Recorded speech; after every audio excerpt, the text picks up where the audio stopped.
نړۍ ته ډیر انسانان راځي د ځینو فکر یوازې تر خپل ځانه محدود وي او ځینې نور بیا د خپلې خاورې او یا هم د ټولې نړۍ د آرامۍ او سوکالۍ فکر لري. افغان دعوت یوټیوب چینل د همداسې نوموتو څیرو د پیژندنې لړۍ پیل کړې ده. د نړۍ نوموتو څیرو د پیژندنې په لړۍ کې به تاسو ته دا ځل د هند د ازادي غوښتونکو مشر ګاندي وپیژنئ. له هر څه مخکې زموږ چینل سبسکرایب او ویډیو له نورو ملګرو سره شیر کړئ. ګاندي څوک و؟ د هند د ازادي غوښتونکو د دې مشر بشپړ نوم مهانداس کرامچاند ګاندي دی. نوموړی د 1809 د زیږدیز کال د اکتوبر په 2 د هند په پوربند ښار کې د نړۍ ته سترګې پرانیستلې.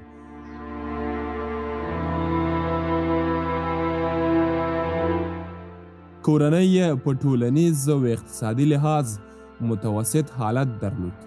کله چې په 1918 میلادي کال کې د هند د ملي کنګرې واک ورکړل شو، هندیانو هغه ته د مهاتما لقب ورکړ چې د لوی روح معنا لري. په اوس وخت کې ټول په همدې نامه پیژني. د زوکړې ورځ ته یې هندیان په ځانګړي ارزښت قایل دي، ځکه خو دا ورځ په ټول هند کې عمومي رخصتي وي. نوموړی 19 کلن و چې له خپلې کورنۍ سره هند ته لاړ. هلته یې د حقوقو په برخه کې زده کړې وکړې. همدارنګه د ورځپاڼو په چلولو کې هم هلې ځلې کولې. ترڅنګ یې د وکالت دنده هم کوله. ویلی شو نوموړی د هند لپاره سیاسي او معنوي مشر و چې هندیان یې د بریتانوي امپراتورۍ له استعمار څخه وتلو ته رهبري کړل. هغه د هند د خپلواکۍ لپاره نه ستړي کېدونکې هلې ځلې وکړې، تر دې چې هندیانو ورته د ملت د پلار لقب هم ورکړ. ګاندي به په اونۍ کې یوه ورځ د سکوت روژه نیوله او دا کار یې د خپلې ذهني آرامۍ لپاره اړین باله. په دې ورځ به یې د لیک له لارې نورو سره اړیکه ساتله. کله چې له بریتانیا څخه خپل هیواد ته ستون شو، نو د غربي لباس له اغوستلو یې ډډه وکړه. هغه کالي به یې پر تن کول چې په هند کې جوړېدل. د هغه کالي و چې د هند ټولو غریبو وګړو به پر تن کول. له غریبو هندیانو سره د برابرۍ لپاره یې دا لاره غوره کړه، تر څو ساده خو له معنا ډک ژوند وکړي. نوموړی د انګلستان له استعمار څخه د هند د خلاصون هڅې کولې. له همدې امله یې په هند کې په پراخه کچه محبوبیت او درنښت ترلاسه کړ. د دې ترڅنګ نوموړي د بریا، ژوند، خپلواکۍ او مینې په اړه ځانګړی فکر درلود. د دې موضوعاتو په اړه ډېرې په زړه پورې ویناوې هم کړي دي. د ګاندي کورنۍ. د ګاندي مور نالوستې وه، مګر ډېره مخلصه او عقیدوي میرمن وه. له همدې امله یې زوی ترې ډېر اغېزمن و. کله چې یې پلار ومړ، نو مجبور شو انګلستان ته لاړ شي. په لاره کې له یوه ډله خلکو سره مخ شو چې یوازې یې سبزي خوړله. دی له همدوی متاثر شو او هڅه یې کوله حیواناتو ته زیان ونه رسوي. د ګاندي میرمنه کاستوربا ګاندي نومیږي.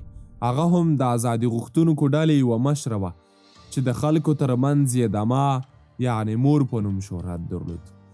دوی دواړو په 1883 زیږدیز کال کې واده وکړ.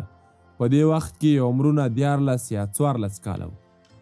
کاستوربا په 1904 میلادي کال کې سیاسي صحنې ته داخله شوه. نوموړې تر څو مودې وروسته ونیول شوه او په 1944 میلادي کال کې د هند په پونا زندان کې مړه شوه.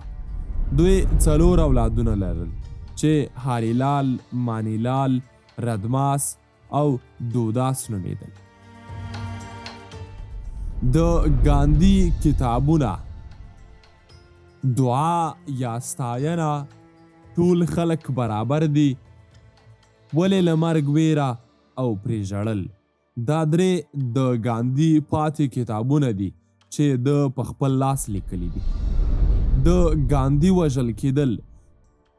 نوموړی په 1426 هجري کال کې د یوه هندو سخت دریځ لخوا ووژل شو. په دې وخت کې عمر 9 کاله و.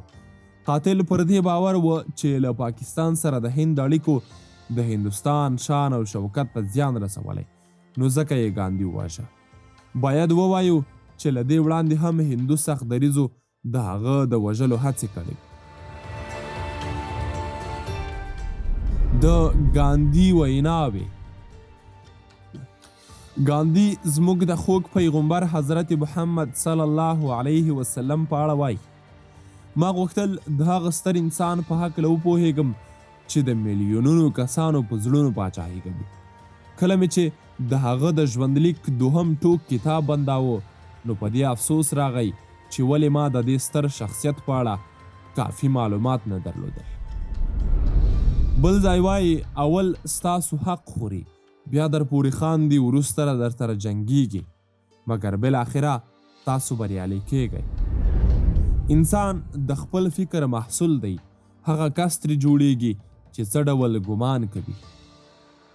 د انسان واقعي ښکلا د هغه شخصیت او سپېڅلتیا ده.